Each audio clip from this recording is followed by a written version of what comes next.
Bien-aimés, bonsoir. Je ne sais pas de quelle heure chez vous quand vous nous recevez. Et nous faisons cette petite vidéo pour vous présenter notre ouvrage qui venait de sortir. Donc, la théorie de l'évolution, traitement de l'âme pour une vie pleine. Et ce livre nous a fasciné dans sa rédaction autant que dans sa lecture. C'est un livre qui est parti de deux réalités. La première réalité, en lisant les textes de Ésaïe chapitre 53, le verset 11, la Bible stipule, à cause du travail de son âme, il les rassasiera ses regards. Il est donc question de Jésus. Parce que quand vous commencez au verset 1, on vous présente un tableau de ce que Jésus devait vivre. Mais il faut quand même être d'un grand cœur, d'une âme bien traitée, pour que venant au monde, vous savez déjà quel genre de vie vous allez mener.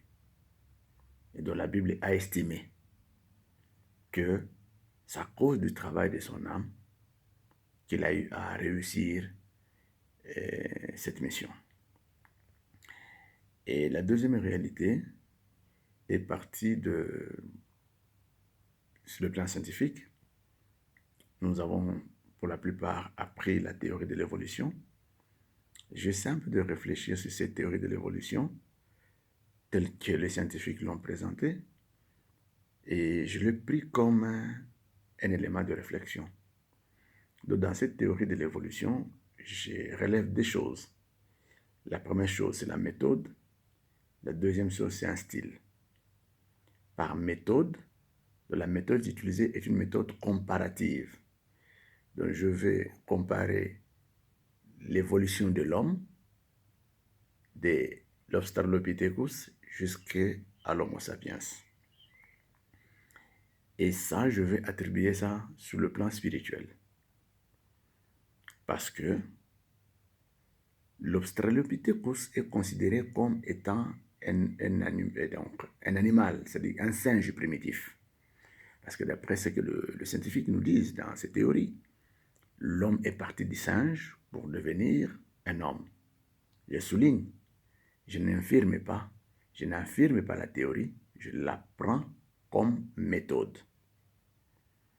Donc, quand l'homme passe de l'animal à l'humain, j'ai fait cette comparaison sur le plan spirituel, sur le plan biblique, où tout homme à la naissance, l'homme naturel, né d'une femme, la Bible l'appelle homme animal. Donc j'essaie de comparer la vie de l'Australopithecus, son comportement, au comportement de cet homme qui est appelé homme animal dans le langage de l'apôtre Paul. En ce qui concerne les styles, le style est métaphorique, c'est-à-dire, quand vous regardez la capacité du cerveau et la structure du corps, l'Australopithecus a un cerveau moins développé. Il n'est même pas assez grand. Et sa structure du corps, il marche à quatre pattes avec une colonne vertébrale courbée. Et je prends ce style en le plaçant sur le plan de l'intelligence, où j'ai dit l'homme qui n'a pas développé sa capacité intellectuelle. Quand je parle de la capacité intellectuelle, ce n'est pas dans une masse inutile d'informations, mais dans une masse utile d'informations qui transforment l'homme à la même image que les informations dont il est détenteur. Alors, sur le plan intellectuel, dont j'ai dit, quand vous regardez la structure, vous allez vous rendre compte que je passe vraiment du singe à quatre pattes. Il se redresse un tout petit peu. Il se redresse encore et encore plus. Et il se tient finalement droit. Donc, je suppose que les degrés d'intelligence et de connaissance nous redressent. Plus nous connaissons, plus nous nous redressons. Si quelqu'un connaît moins de choses, il vit à un état animal. C'est-à-dire, il marche à quatre pattes. Il voit tout devant lui. Ce qu'il n'a pas vu, il s'est dit, ça n'existait pas. Il est dans le monde des impossibilités. C'est comme ce que nous apprenait à un certain âge, quand nous étions plus petits, plus jeunes aux études. On ne pouvait pas soustraire de 1, que l'on soustraire 2. Donc 1 moins 2 était impossible. À cet état, nous marchions à quatre pattes, exactement comme les australopithèques. Mais plus on évoluait, on a appris à soustraire. 1 moins 2 était égal à moins 1. Bien que certains pouvaient faire cette formule mathématique, mais ils marchaient encore avec une colonne courbée parce qu'ils n'arrivaient pas à savoir qu'est-ce que cela veut dire dans la vie. Aujourd'hui, certains les ignorent et d'autres les connaissent. En réalité, le fait de vivre avec des dettes, le fait de vivre avec les emprunts, c'est soustraire à un chiffre inférieur celui qui est supérieur.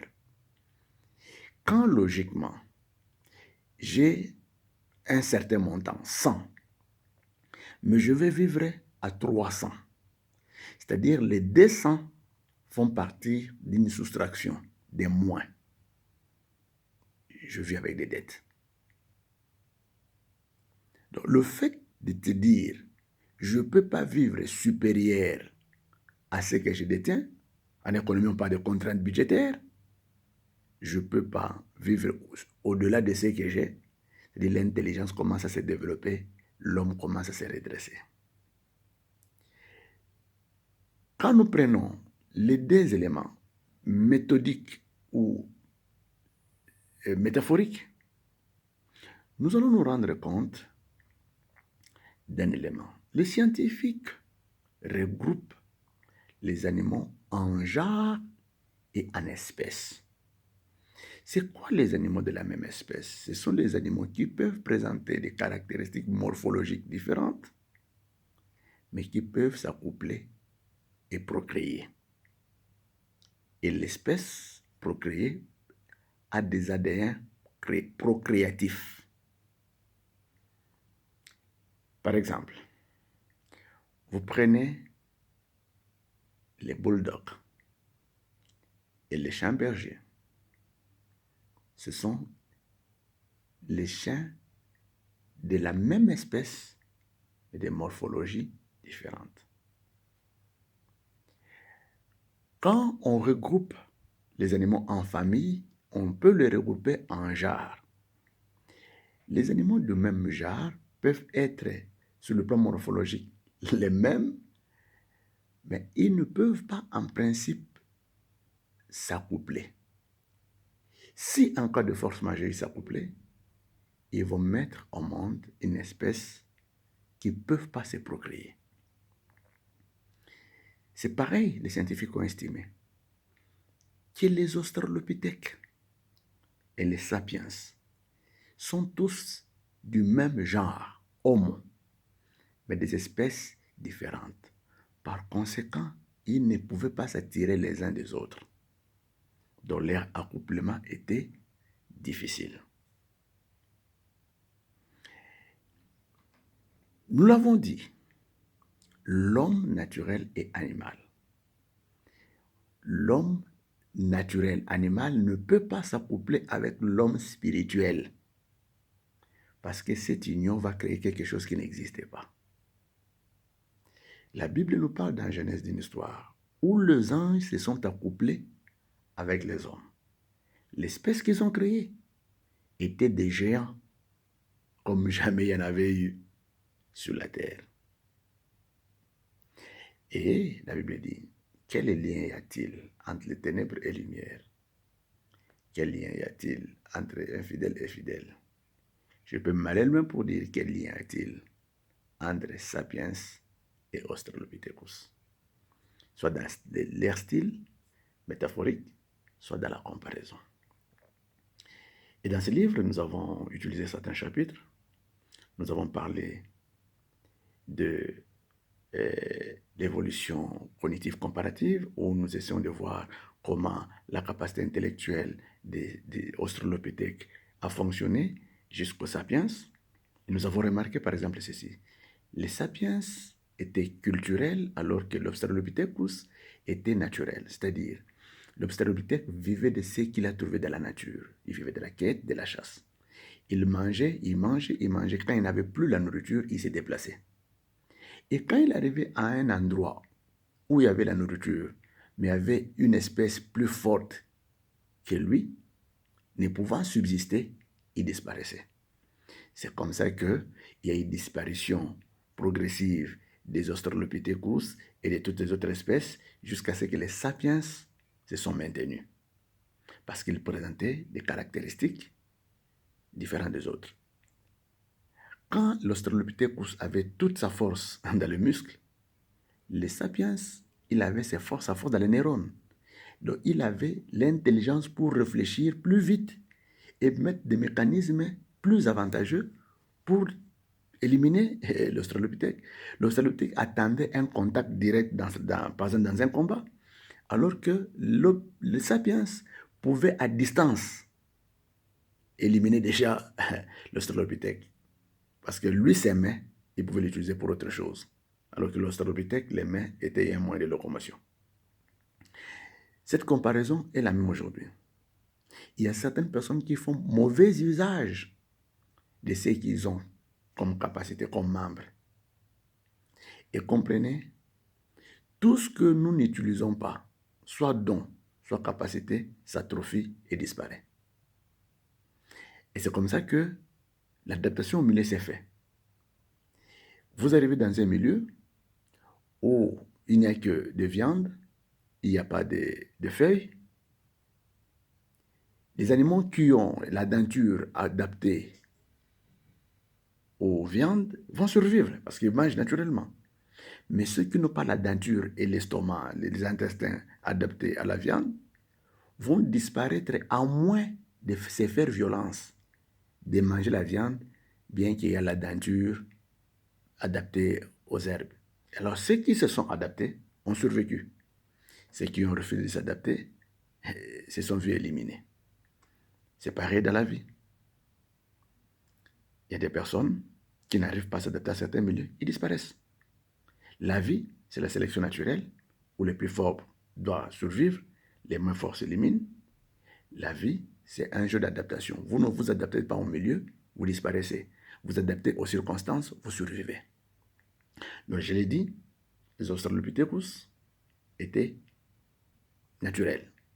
Mais les sapiens, bien que consommateurs, est devenu culturel, c'est-à-dire tout ce qu'ils n'avaient pas, ils n'étaient pas obligés de se déplacer. Ils pouvaient produire. S'il ne peut pas produire, il échange.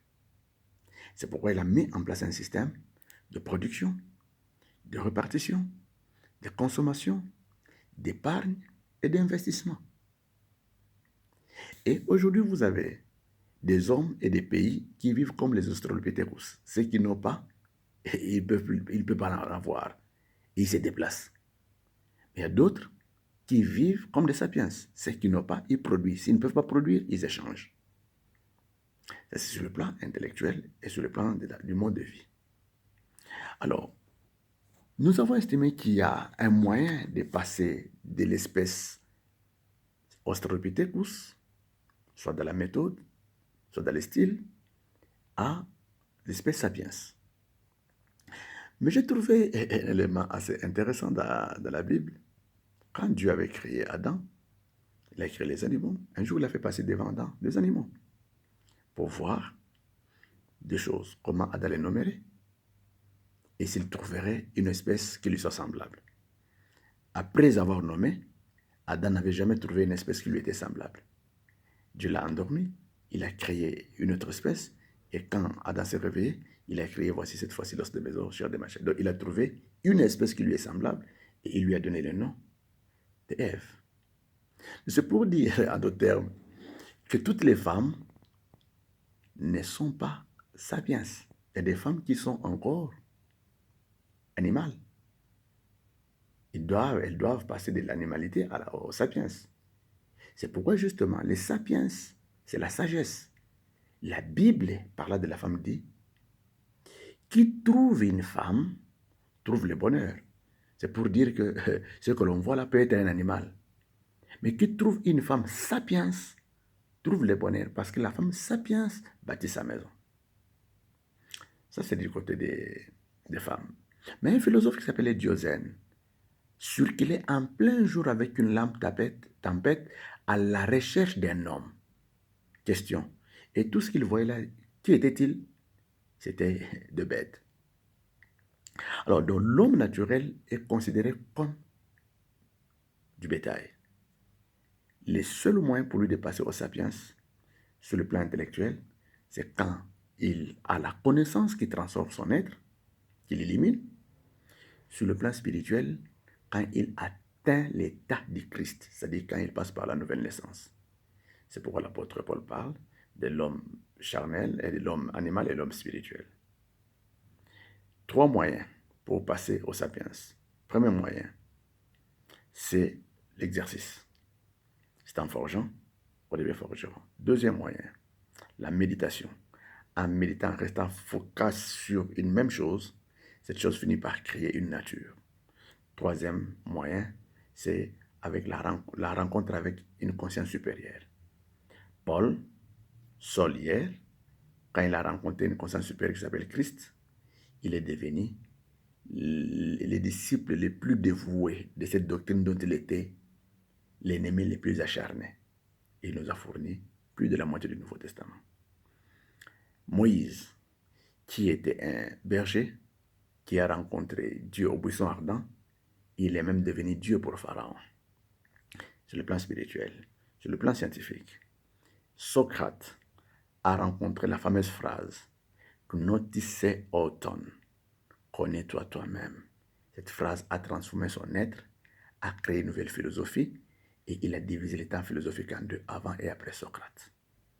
Siddhartha Gautama, appelé vulgairement le Bouddha, est resté plusieurs temps en méditation. Il a atteint l'état du nirvana, il est devenu Bouddha. C'est pour dire que la rencontre avec une conscience supérieure, peu importe le nom que vous lui donnez, transforme l'homme. Et cette transformation n'est pas un modélage.